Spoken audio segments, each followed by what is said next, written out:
छुटकत buzzer कपाट। जगत गुरु सतगुरु रविदास जी महाराज को मैं सादर बंदगी करता हूँ। सतगुरु स्वामी ज्ञान भिक्षुक जी महाराज को सादर बंदगी करता हूँ। सतगुरु स्वामी समनदास जी महाराज को सादर बंदगी करता हूँ। तमाम संतों गुरुओं रहबरों को सादर बंदगी करता हूँ। आज का ये कार्यक्रम गुरु रविदास आश्रम आपसी निर्माणाधीन के प्रांगण में जगत गुरु सतगुरु रविदास जी महाराज के प्रकाश पर्व के उपलक्ष्य में फरमाया जा रहा है। और इस आश्रम के निर्माण का श्रेय गुरु घर के सेवादार श्रीमान जोगेंद्र दास जी को जाता है, जिन्होंने अपने परिश्रम से यह आश्रम गुरु गद्दी को समर्पित किया। श्रीमान जोगेंद्र दास जी जो काफी समय से सतगुरु स्वामी समनदास जी महाराज के सानिध्य से चरणों से जुड़े हैं, अपनी पूरी टीम के साथ प्रयास करके इन्होंने आश्रम का कार्य शुरू किया। गुरु दरबार की ओर से, गुरु गद्दी की ओर से इस कार्य के लिए और आगे बढ़ाने के लिए पूरा अनुमति और आदेश हैं इनको, कार्यों को बढ़ाएं, परिश्रम करें और संगत को जोड़ें, समाज को जोड़ें। आसपास की संगत से भी सभी से मेरा अनुरोध है कि इस पुण्य कार्य में आप सहयोग करें, मदद करें। साधु की जो ले हैं ओट, तेरे मिटे पाप सब कोट कोट। सतगुरु रविदास जी महाराज फरमाते हैं, हे संसार के लोगों, अपने सभी कष्टों के निवारण के लिए, सभी समस्याओं के समाधान के लिए आप साधु की ओट लो, गुरु का आश्रय लो, संतों की शरण में जाओ, तुम्हारे सभी कष्ट दूर होंगे। और अभी यहाँ पर संत निवास बनने जा रहा है। इस क्षेत्र का तो भाग्य है, सौभाग्य है कि यहाँ पर संतों का आना जाना रहेगा। संतों के विषय में सतगुरु रविदास जी महाराज फरमाते हैं, संत तुझी तन संगत प्राण, सतगुरु ज्ञान जाने संत देवा देव। जब परमात्मा को देखने का, उसके दर्शन करने का प्रयास करते हैं तो सेवक कहते हैं, सतगुरु जी, परमात्मा जी, मैं कैसे आपके दर्शन दीदार करूं, कैसे आपसे रूबरू हो पाऊंगा, कौन सी युक्ति है? तब मालिक फरमाते हैं, संत तुझी तन, कि उस परमात्मा का जो शरीर है वो संत है। वंदनीय गुरुदेव को बार बार कर जोर, विघ्न हरे संशय हरे संत रूप प्रभु तोर। संतों में वो परमात्मा जी, यानी संत उनका शरीर है। शरीर में आवश्यकता होती है प्राण की। बिना प्राण के शरीर का कोई मूल्य नहीं होता। अगर प्राण नहीं है शरीर में तो क्या करते हैं, उसको या तो दफना दिया जाता है या फिर मुखाग्नि दे दी जाती है, जला दिया जाता है। तो फिर प्राण कौन है? सतगुरु रविदास जी महाराज फरमाते हैं, संत तुझी तन संगत प्राण। कौन है संगत? प्राण है। यानी प्राण कौन है? संगत है। दोनों हो गए, शरीर और प्राण।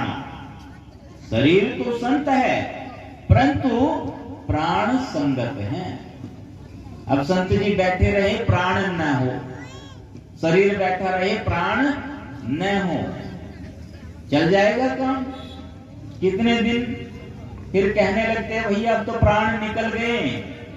प्राण के निकलने के बाद क्या होता है? ले जाओ, अब जल्दी करो, देरी ना करो, अब उठाओ, फिर दुर्गंध आने लगेगी, समस्या हो जाएगी। तो प्राण कौन है? संगत है प्राण।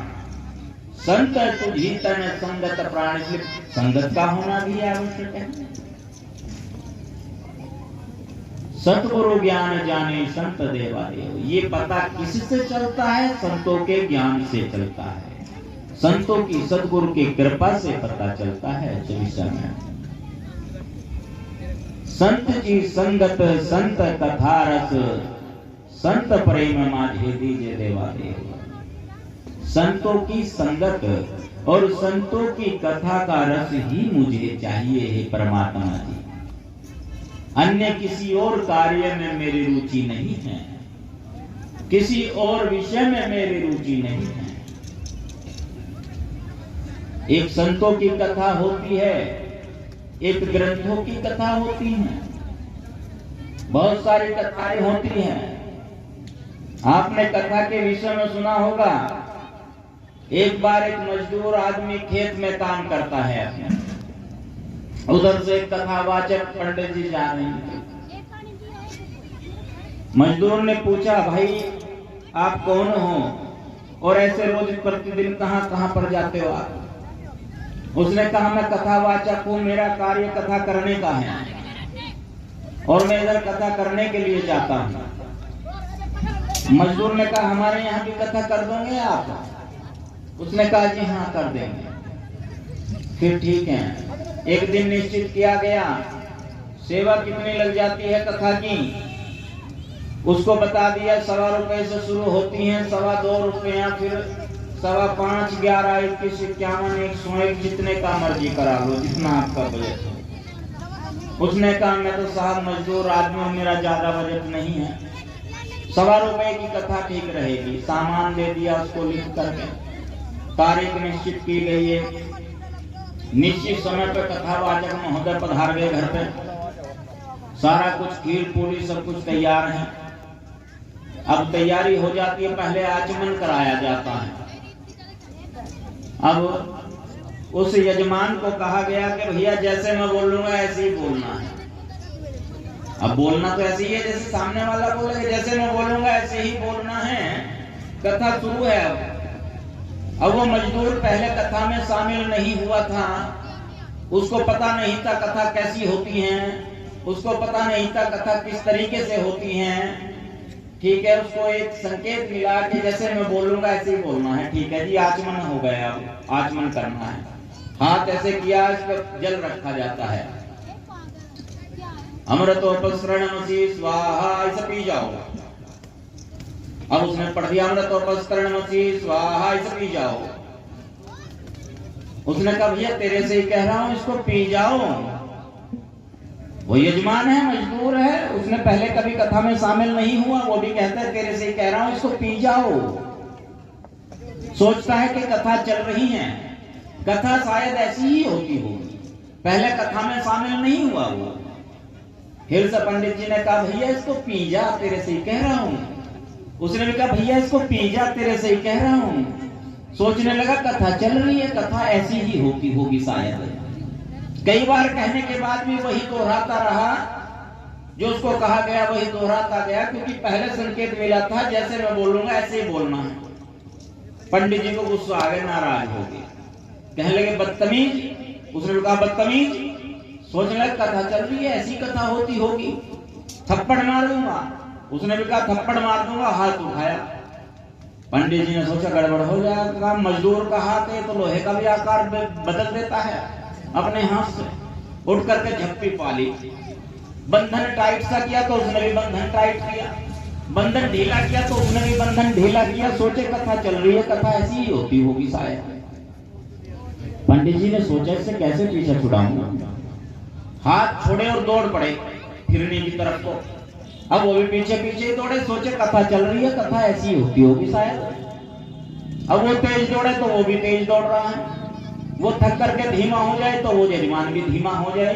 सोचे कथा चल रही है, कथा ऐसी होती होगी, अब समझ में ना आ रहा है कुछ भी, पीछा कैसे छुड़ाऊं इससे। घर आ गए, घूम फिर कर वापस श्रवण पूर्ण स्वाहा, कथा पूरी हो गई, यजमान बैठ है। दक्षिणा तो बस चलूंगा, ज्यादा देर नहीं ठहर सकता हूँ यहाँ पर। यजमान ने कहा एक बात बताओ साहब, दक्षिणा तो ये रखी है 100 रुपया, पर मेरे कुछ प्रश्न हैं। क्या पूछो? 100 रुपए की कथा में इतनी तू मैं होती है क्या? उसने कहा हाँ इतनी होती है। और 100 रुपए की कथा में इतनी भागदौड़ करनी पड़ती है क्या? उसने कहा हाँ इतनी करनी पड़ती है। फिर ठीक है, मैंने 11 रुपए की निकराई, नहीं तो महाभारत छिड़ जाता, यहाँ तो कई साल का काम हो गया था। फिर संत जी संगत संत कथा रस संत प्रेम माझे दीजे देवा देव। संतों की जो कथा है इससे हटकर है संत प्रेम सिखाते हैं। हे संसार के लोगों, ईर्ष्या घृणा नफरत को छोड़ करके आपस में प्रेम पूर्वक बरतो। जिस परमात्मा के तुम दर्शन दीदार करना चाहते हो, जिस परमात्मा को तुम खोज रहे हो, जिसको पाना चाहते हो, वो किसी और विधि से प्राप्त नहीं हो सकता। जोगी ईश्वर पावे नहीं तो गुण कथन अपार, प्रेम भक्त के कारण कहे रविदास चमार। उसको जोग से नहीं प्राप्त किया जा सकता, उसको तप से प्राप्त नहीं किया जा सकता। यदि जंगलों में वन में जाकर के तप करेंगे, पहाड़ पर जाकर के तप करेंगे तो उसको प्राप्त नहीं किया जा सकता। उसको प्राप्त करने के लिए तो पहले न्योछावर होना होगा। 1-2 किलो का हथौड़ा और 200 ग्राम का ताला और 20 ग्राम की चाबी, इन तीनों का अंतर देखिए। वो चाबी 20 ग्राम की है और ताले का वजन 200 ग्राम है और हथौड़े का वजन 2 किलो है। उस हथेड़ों को 2 किलो वजन वाले हथौड़े को, ताले को तोड़ना पड़ता है, कई प्रहार करने पड़ते हैं, बहुत परिश्रम करना पड़ता है, तब जाकर के कहीं वो ताला टूटता है। परंतु वही 20 ग्राम की जो चाबी है वो ताले के कान में जाकर के प्रेम के 2 शब्द कहती है, प्रेम के 2 बोल बोलती है और वो ताला खुल जाता है। हथौड़ा चाबी से कहता है कि मोहतरमा ये बताओ, ये तुम्हारी बात क्यों मानता है, किस लिए मानता है? मैं तो शक्तिशाली हूं, मैं बहुत बलशाली हूं, मेरे में बहुत ज्यादा ताकत है और ताले से कई गुना वजन है मेरे अंदर। फिर ये तुम्हारी एक अदना सी हो, तुम छोटी सी हो, तुम्हारी बात ये ताला क्यों समझता है, क्यों सुनता है, क्यों मानता है? तब चाबी कहती है कि भाई मैं आपे में नहीं हूं, मैं तो उसी की हूं, यानी मैं समर्पित हूं, मैं न्योछावर हूं। ताले को मैं न्योछावर हो गई कि मेरा मुझ में कुछ नहीं, जो कुछ है तो तेरा, सब तेरा ही है। यहीं पर थोड़ी देर के लिए रुकेंगे। एक बच्चा जिद करता है, हाथ में लोटा है उसके, कहता है ये समुद्र को मुझे लोटे में भरना है, समुद्र को लोटे में भरना है। वो जिद कर बैठता है, हट कर रहा है, परंतु कोई उसकी बात को पूरी नहीं कर सकता। क्यों? सब आकर कहते हैं कि बेटा ये समुद्र है, ये लोटे में नहीं आ सकता, ये गड़वी में नहीं आ सकता, समुद्र लोटे में बिल्कुल भी नहीं आ सकता। बच्चा रोने लगता है और जिद कर रहा है वो। तभी एक संत महाराज पधारते हैं वहां पर और पूछते बेटा क्यों रो रहे हो? बच्चा कहता है बाबा जी मुझे समुद्र को लोटे में भरना है और सब कहते हैं कि लोटे में ये आ नहीं सकता। तब महात्मा जी कहते बेटा समुद्र तो लोटे में नहीं आ सकता, पर ये लोटा तो समुद्र में जा सकता है। जो बोले स्वनिर्भय महाराज की जय। हम प्रयास करते हैं कि हाँ हमने उसको पाना है, हमने उसको खोजना है, ढूंढना है, पर हमने अपने आप को समर्पित नहीं किया। वो चाबी भी यही कहती है कि भाई मैंने तो खुद को समर्पित कर दिया है उसको। और प्रेम के 2 बोल जब उसके कान में कहे वो खुल गया, खुल गया जी। संत तुझी तन संगत प्राण, सतगुरु ज्ञान जाने संत देवा देव। संत ची संगत संत कथा रस, संत प्रेम माझे दीजे देवा देव। संतों के प्रेम की मुझे आवश्यकता है हे परमात्मा जी। संत आचरण संत च ओलग, संत आचरण संत च मार्ग, संत च ओलग ओलगणी। हे सतगुरु जी, मुझे तो संतों के आचरण का अनुसरण करना है, जैसे संत आचरण करते हैं। कैसा आचरण करते हैं संत? संत आचरण ऐसा करते हैं, कैसे होते हैं साधु? कैसे? तरोवर सरोवर संत जन चौथे बरसे में, परमारथ के कारणे साधु धरते दे।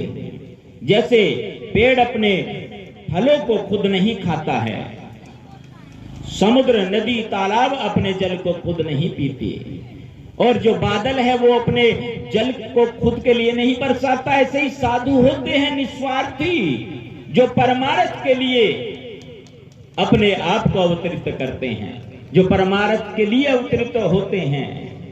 तरोवर सरोवर संत जन चौथे बरसे में, परमार्थ के कारण साधु धरते थे।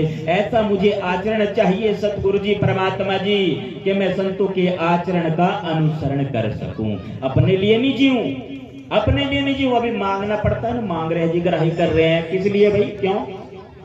मांगो नहीं मर जाऊंगा अपने तन के काज, मांगू नहीं मर जाऊंगा अपने तन के काज, और लोक हित के कारण मोहि मांगत न आवे लाज।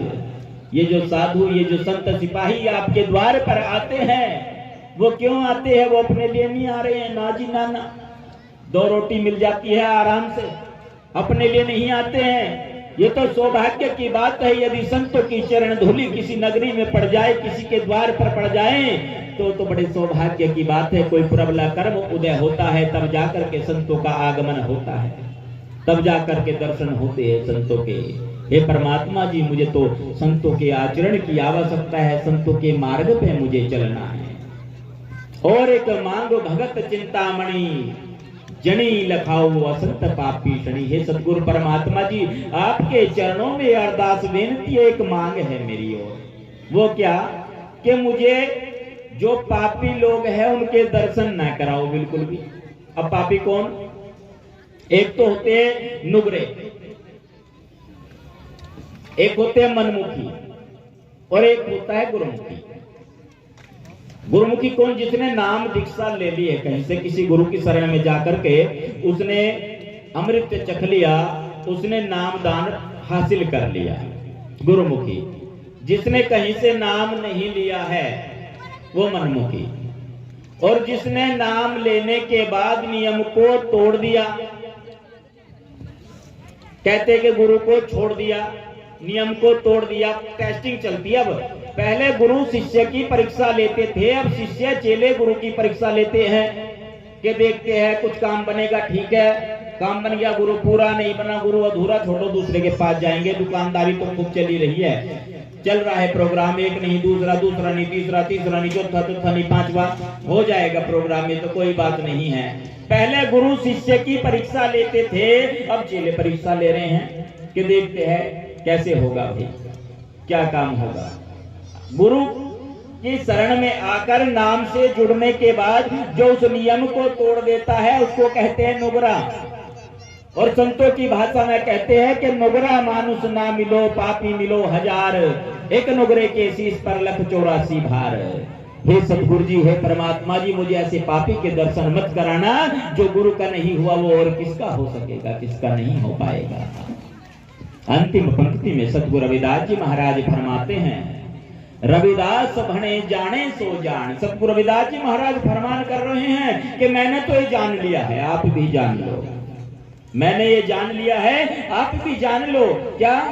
संत अनंत अंतर नाही, संतों में और परमात्मा में अंतर नहीं होता। इसलिए सतगुरु रविदास जी महाराज संसार के लोगों को उपदेश करते हैं, मानवता को उपदेश और आदेश करते हैं, साधु की जो ले ही ओट, तेरे मिटे पाप सब कोट कोट, तेरे सारे पाप सारे कष्ट सब दुख दरिद्र दूर हो जाएंगे। आइए सतगुरु रविदास जी महाराज को बारंबार बंदगी करते हैं।